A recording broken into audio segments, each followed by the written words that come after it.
पिछले क्लास में हम लोगों ने राष्ट्रपति टॉपिक को शुरू किया था। आज हम लोग राष्ट्रपति की शक्तियों के बारे में पढ़ेंगे। ठीक है, राष्ट्रपति क्या क्या शक्तियाँ होंगी, कार्यपालिका, न्यायपालिका, इस सब शक्तियों के बारे में हम लोग आज पढ़ने वाले हैं। तो चलिए शुरू करते हैं। राष्ट्रपति की शक्तियाँ। तो राष्ट्रपति की जो कार्यकालिक संबंधी जो शक्तियाँ हैं उसको पहले शुरू करते हैं। तो राष्ट्रपति की कार्यकालिक संबंधी शक्तियाँ जो आर्टिकल 53 में, ठीक है, 53 में भी है, क्या है, तो राष्ट्रपति की जो कार्यकालिक संबंधी शक्तियों का उल्लेख है। ठीक, राष्ट्रपति इन शक्तियों का उपयोग स्वयं अथवा अधीनस्थ अधिकारियों की सहायता से करेगा, ऐसा करके उल्लेख है। नेक्स्ट आते हैं, नेक्स्ट आर्टिकल 74। आर्टिकल 74 में क्या लिखा हुआ है, राष्ट्रपति को सहायता एवं सलाह देने हेतु मंत्रिपरिषद होती है और जिसके प्रमुख पीएम होगा। ठीक है, ये भी उसी के अंतर्गत है, कार्यपालिका शक्ति के अंतर्गत। इसमें हम लोग बहुत सारे अनुच्छेद को भी कवर करेंगे और सारे कार्यकालिक शक्ति के बारे में पढ़ेंगे। ठीक है, तो चलिए देखते हैं आगे। मूल संविधान में यहाँ उल्लेखित था कि राष्ट्रपति जो मंत्रिपरिषद के परामर्श से कार्य करेंगे। मूल संविधान में ऐसा था, लेकिन 42वां संविधान संशोधन हुआ, इसमें क्या लिखा गया कि राष्ट्रपति के लिए मंत्रिपरिषद के परामर्श मानना अनिवार्य कर दिया गया। ठीक है, जो मंत्रिपरिषद बोलेगा वही राष्ट्रपति करेगा, ये कर दिया गया 52 ठीक है, इंदिरा गांधी ने। इंदिरा गांधी के समय ये हुआ था। फिर 54 में क्या हुआ, राष्ट्रपति जो है मंत्रिपरिषद के परामर्श पर एक बार पुनर्विचार हेतु लौटा सकता है। मतलब कोई चीज़ परामर्श किया तो उसको एक बार आप पुनर्विचार हेतु लौटा सकता है राष्ट्रपति। कब किया, 44 में। ठीक, नेक्स्ट देखते हैं। लोकसभा में बहुमत दल के नेता को प्रधानमंत्री नियुक्त करते हैं। कौन करते हैं, वही राष्ट्रपति। शपथ कौन दिलाएगा, राष्ट्रपति। ठीक है, ये हो गया तीसरा पॉइंट। चौथा पॉइंट देखते हैं। चौथा पॉइंट देखने से पहले और थोड़ा देख लेते हैं।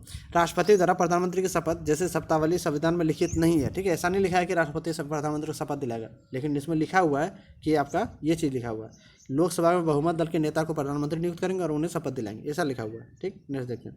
नेक्स्ट है आपका, लोकसभा में किसी भी दल को स्पष्ट बहुमत मिलने पर, मतलब नहीं मिलने पर स्वविवेक से कार्य करते हैं। स्वविवेक से कार्य करेंगे, हालांकि संविधान में स्वविवेक शक्ति जैसा शब्दावली नहीं है, लेकिन स्वविवेक से कार्य करेंगे कौन, राष्ट्रपति। नेक्स्ट है आर्टिकल 55।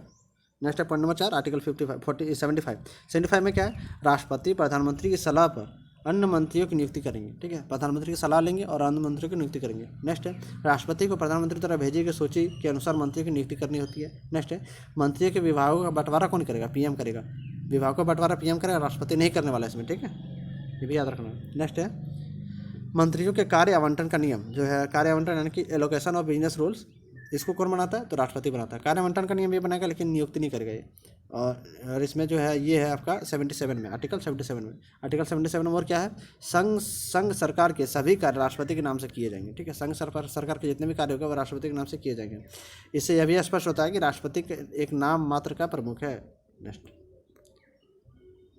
78, राष्ट्रपति प्रधानमंत्री की निम्न चीज़ें करा सकता है। ठीक है, राष्ट्रपति प्रधानमंत्री से निम्न चीज़ें करा सकता है। क्या क्या करा सकता है, राष्ट्रपति क्या बोलेगा, यदि बोलेगा शासन व्यवस्था जानकारी देना, ठीक है, वो देना होगा। विधि निर्माण की जानकारी देगा। ठीक है, मंत्रिपरिषद में किसी विषय पर चर्चा करा सकता है। ये सब सारा चीज़ कौन करा सकता है, तो वो है राष्ट्रपति। किससे करा सकता है, तो प्रधानमंत्री से। आर्टिकल कितना में उल्लेख है, तो 78 में। नेक्स्ट आर्टिकल 78 में राष्ट्रपति व प्रधानमंत्री के संबंध को भी परिभाषित करता है। डायरेक्ट ऐसा भी क्वेश्चन यदि आ जाए कि प्रधानमंत्री के संबंध को कौन सा आर्टिकल परिभाषित करता है, तो 70 है। ठीक, पीएम निम्न के बीच में कड़ी प्रदान करता है। जो पीएम है निम्न के बीच में कड़ी प्रदान करता है। किसके बीच में, प्रेसिडेंट हो गया और स्टेट हो गया, इसके बीच में कड़ी है। प्रेसिडेंट हो गया और पार्लियामेंट, इसके बीच में कड़ी है। प्रेसिडेंट हो गया और काउंसिल ऑफ मिनिस्टर हो गया, इसके बीच में भी कड़ी का कार्य करता है। नेक्स्ट, राष्ट्रपति व पीएम संबंधी अनुच्छेद कौन कौन से हैं। ठीक है, हम लोग 78 जानते हैं। यदि 78 के अलावा यदि 74, 75 भी एग्जाम में रहे तो वो सब भी सही है। ठीक है, यानी कि टोटल जो है 3 अनुच्छेद है जहाँ से हम लोग को राष्ट्रपति और पीएम के संबंध के बारे में हम लोग को पता चलता है। 74 है, 75 और 78। ठीक है, क्लियर। नेक्स्ट 6 नंबर पॉइंट देखते हैं। राष्ट्रपति सभी राज्यों में राज्यपाल, दिल्ली पुडुचेरी, अंडमान निकोबार आइलैंड, जम्मू कश्मीर तथा लद्दाख हेतु उपराज्यपाल और अन्य यूटी हेतु प्रशासक नियुक्ति करते हैं। क्लियर हो गया। नेक्स्ट, ये सभी राष्ट्रपति के प्रसाद पर्यंत होते हैं, मतलब जब राष्ट्रपति चाहेगा उसको हटा सकता है। प्रसाद पर्यंत का यहाँ तात्पर्य मंत्रिपरिषद की सलाह है। ठीक है, प्रसाद पर्यंत होगा, लेकिन राष्ट्रपति मंत्रिपरिषद से एक बार जरूर सलाह लेगा हटाने के लिए। ठीक, महान न्यायवादी यानी कि अटॉर्नी जनरल की नियुक्ति भी कौन करते हैं, राष्ट्रपति करते हैं। ये भी उनका कार्यपालिका शक्ति के अंतर्गत आएगा। और ये महान न्यायवादी का जिक्र जो है 76 में, इसके बारे में भी हम लोग आगे पढ़ेंगे। ठीक है, जितने भी चीज़ अनुच्छेद के बारे में थोड़ा थोड़ा करके बता रहा हूँ, ये सिर्फ कार्यपालिका शक्ति बताने के लिए। आगे हम लोग इसके बारे में विस्तार से पढ़ने वाले हैं। ठीक है, नेक्स्ट देखते हैं सीएजी की जो नियुक्ति है वो भी आपका करेगा कौन, राष्ट्रपति। और उसका जो शपथ भी दिलाएगा कौन, राष्ट्रपति। इसको हटाने की विधि जो है वो किसके समान है, सुप्रीम कोर्ट के जो जज है उनके समान होता है सीएजी की हटाने की नियुक्ति। ठीक है, नेक्स्ट देखते हैं कार्यपालिका शक्ति में। नेक्स्ट आ जाता है आर्टिकल 338 338A, 338B। तो 338 में क्या है, NCSC national commission for schedule caste, NCST national commission for schedule tribe, NCBC national commission for backward caste. ठीक है, ये 3 तरह के कमीशन का जिक्र है 338, 338 है, 338B में। सभी में 5-5 सदस्य होते हैं, एक सदस्य, एक उपाध्यक्ष और 3 सदस्य होगा। ठीक है, एक सदस्य मतलब एक अध्यक्ष है, मतलब एक अध्यक्ष होगा, एक उपाध्यक्ष होगा और 3 सदस्य। नेक्स्ट है, ये तीनों आयोगों की अध्यक्ष, उपाध्यक्ष और सदस्य तीनों की जो नियुक्ति करेगा वो कौन करेगा, राष्ट्रपति करेगा। ठीक, नेक्स्ट देखते हैं आर्टिकल 239 में क्या है, संघ शासित प्रदेश यानी कि यूटी का जो प्रशासन होगा वो राष्ट्रपति द्वारा होगा।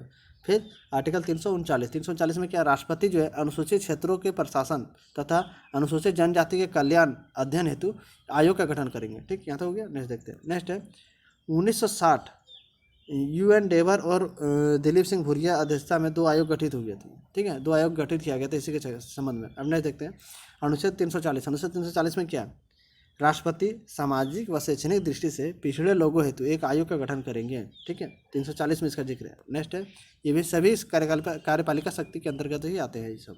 नेक्स्ट है 240 आर्टिकल, कुछ यूटी में शांति, प्रगति तथा सुशासन की जिम्मेदारी जो है वो आपका राष्ट्रपति का है। यूटी जैसे लक्षद्वीप हो गया, दादरा नगर हवेली हो गया, दमन दीव हो गया, अंडमान निकोबार आइलैंड हो गया, पुडुचेरी हो गया, ये सब आ जाएगा इसमें। ठीक है, नेक्स्ट आता है 341 में क्या है, तो राष्ट्रपति किसी जाति को SC में कन्वर्ट कर सकता है, 342 के अंतर्गत ST में कन्वर्ट कर सकता है, और 342A के अंतर्गत राष्ट्रपति किसी को OBC में कन्वर्ट कर सकता है, किसी भी जाति को।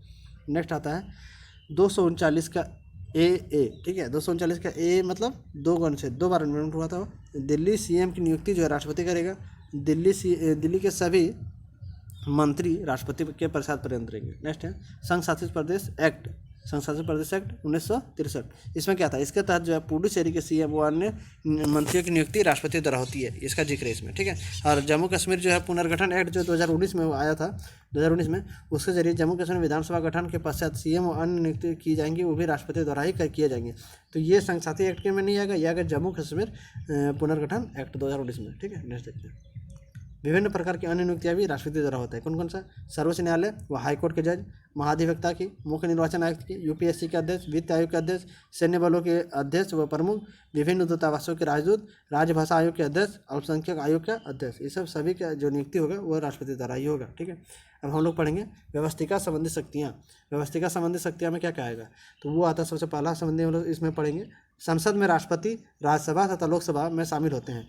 संसद में राष्ट्रपति, राज्यसभा और लोकसभा शामिल होते हैं। संसद द्वारा पारित सभी विधेयक राष्ट्रपति हस्ताक्षर पश्चात ही कानून बनेगा, ये भी चीज़ याद रखना आपको। व्यवस्थिका लेजिस्लेटिव संबंधित शक्तियाँ बताइए। नेक्स्ट देखते हैं, नेक्स्ट है राष्ट्रपति जो है संसद के सत्र को आहूत करेंगे व सत्रावसान करेंगे, इसका जिक्र आर्टिकल 85 में। नेक्स्ट है राष्ट्रपति संसद के सत्र मंत्रिपरिषद के परामर्श पर बुलाते हैं, किंतु एक ऐसी मंत्रिपरिषद जिसके लोकसभा में बहुमत पर संदेह हो तो बिना उसके सलाह और परामर्श के राष्ट्रपति सत्र बुला सकते हैं, भी याद रखना आपको। ठीक, नेक्स्ट देखिए सत्र को स्थगित जो करता है, बुलाता आहूत करता है और निर्वाचन उसको राष्ट्रपति करेगा, लेकिन जो उसका स्थगित करेगा, स्थगित मतलब पोस्टपोन करेगा, वो राष्ट्रपति नहीं करेगा। कौन करेगा, सत्र का सदन करेगा, सदन का अध्यक्ष। ठीक है, नेक्स्ट है राष्ट्रपति लोकसभा को भंग भी कर सकता है। नॉर्मली ये मंत्रिपरिषद के रिकमेंड पर भंग करते हैं, बट लोकसभा में मंत्रिपरिषद के बहुमत पर संदेह होने पर राष्ट्रपति उसके परामर्श को मानने के लिए बाध्य नहीं है। ठीक, नेक्स्ट आता है, नेक्स्ट है राष्ट्रपति संसद को संबोधित करके संदेश भेजने का अधिकार है। ठीक है, संबोधित तो संदेश भेजने का अधिकार है किसमें, संसद को। ठीक है, तो इसको कौन सा आर्टिकल में, ये 86 में। आज तक किसी राष्ट्रपति ने राइट टू मैसेज का यूज नहीं किया, ये राइट टू मैसेज ये आज तक किसी राष्ट्रपति ने यूज नहीं किया इसको। नेक्स्ट है आर्टिकल 87। आर्टिकल 87 में क्या, संसद में राष्ट्रपति का विशेष अभिभाषण है। ठीक है, विशेष अभिभाषण का उल्लेख 87 में। ये कब होगा, वर्ष के प्रथम सत्र में होगा। ठीक है, विशेष अभिभाषण राष्ट्रपति कब देते, वर्ष के प्रथम सत्र में, और दूसरा कब देगा, लोकसभा चुनाव के प्रथम सत्र में। ये 2 बार ही विशेष अभिभाषण होता है राष्ट्रपति का संसद में। ठीक है, नेक्स्ट देखते हैं भाषण कौन तैयार करेगा, ये जो भाषण होगा वो करेगा मंत्रिपरिषद। ठीक है, फर्स्ट सत्र मतलब फर्स्ट सत्र में क्या होगा, पिछले वर्ष की उपलब्धियों के बारे में जानकारी होता है, नेक्स्ट ईयर का लक्ष्य भी उसमें जिक्र होता है, और देश की वस्तु स्थिति के बारे में जिक्र होता है, चुनौती के बारे में जिक्र होता है। ये 4 मेन मुख्य बिंदु है जिसके बारे में फर्स्ट सत्र में जिक्र होता है। नेक्स्ट आता है लास्ट सेशन के बाद, लोकसभा के बाद में। ठीक है, लोकसभा के बाद में लास्ट सेशन के बाद में सरकार की योजनाएं कौन सी है, लक्ष्य क्या है, ये चीज़ का जिक्र होता है लास्ट सेशन के बाद। ठीक, नेक्स्ट देखते हैं, नेक्स्ट है अनुच्छेद 108।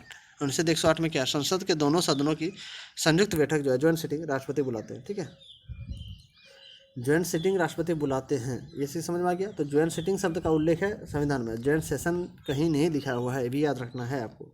नेक्स्ट है किसी भी अनुच्छेद में ज्वाइंट सेशन का शब्द का उल्लेख नहीं है। नेक्स्ट है आर्टिकल 99। आर्टिकल 99 में क्या बोला गया है? इसमें बोला गया है कि लोकसभा जो है, लोकसभा राज्यसभा के सभी को राष्ट्रपति अथवा राष्ट्रपति द्वारा अधिकृत व्यक्ति शपथ दिलाएंगे। ठीक है, लोकसभा के जितने सदस्य हो, राज्यसभा के जितने सदस्य होंगे।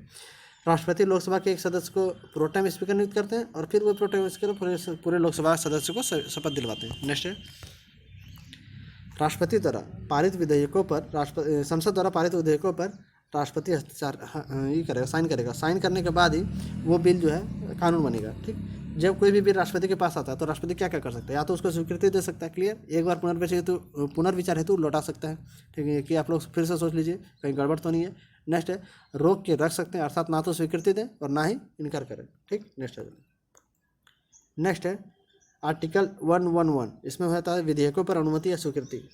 ठीक है, स्वीकृति देने तो राष्ट्रपति के लिए कोई समय निर्धारित नहीं है, वो कितनों देर में भी दे सकते हैं, ऐसा नहीं कि 1 महीने के अंदर स्वीकृति देना, ऐसा कहीं नहीं है। ठीक है, और इसी के 111 के अनुसार ही राष्ट्रपति इन बिलों को स्वीकृति दे सकते हैं, स्वीकृति देने से इनकार कर सकते हैं और पुनर्विचार भेज सकते हैं। लेकिन जो नीचे जो दोनों है ना, स्वीकृति हेतु इनकार और पुनर्विचार हेतु भेजना, इन दोनों केस में संसद बिल को पुनर्विचार करके अथवा बिना पुनर्विचार करके भी राष्ट्रपति के पास भेज दे तो स्वीकृति करनी होती है, यानी कि उसको बाध्य करने के लिए, कुछ नहीं कर सकता उसमें। नेक्स्ट आता है 1986 में तत्कालीन राष्ट्रपति ज्ञानी जैल सिंह ने इंडियन पोस्ट ऑफिस बिल 1986 पर पॉकेट वीटो का उपयोग किया है। एकमात्र पॉकेट वीटो का उपयोग इसी टाइम हुआ। नेक्स्ट है 24वां संविधान संशोधन। इसमें क्या हुआ था कि 24वां संविधान संशोधन में अनुच्छेद 368 के तहत ये प्रावधान किया गया था, और इसमें क्या बोला था कि जो संविधान संशोधन जो बिल है उसको राष्ट्रपति स्वीकार देने से इनकार नहीं करेगा। ठीक है, पुनर्विचार हेतु नहीं लौटाएगा और पॉकेट वीटो का उपयोग नहीं करेगा। ये 24वां संशोधन द्वारा किया गया था। ठीक, नेक्स्ट हम लोग पढ़ने वाले वीटो पावर, जो राष्ट्रपति के वीटो पावर है इसको हम लोग पढ़ेंगे नेक्स्ट क्लास में। ठीक है, तब तक के लिए thank you, take care, bye bye.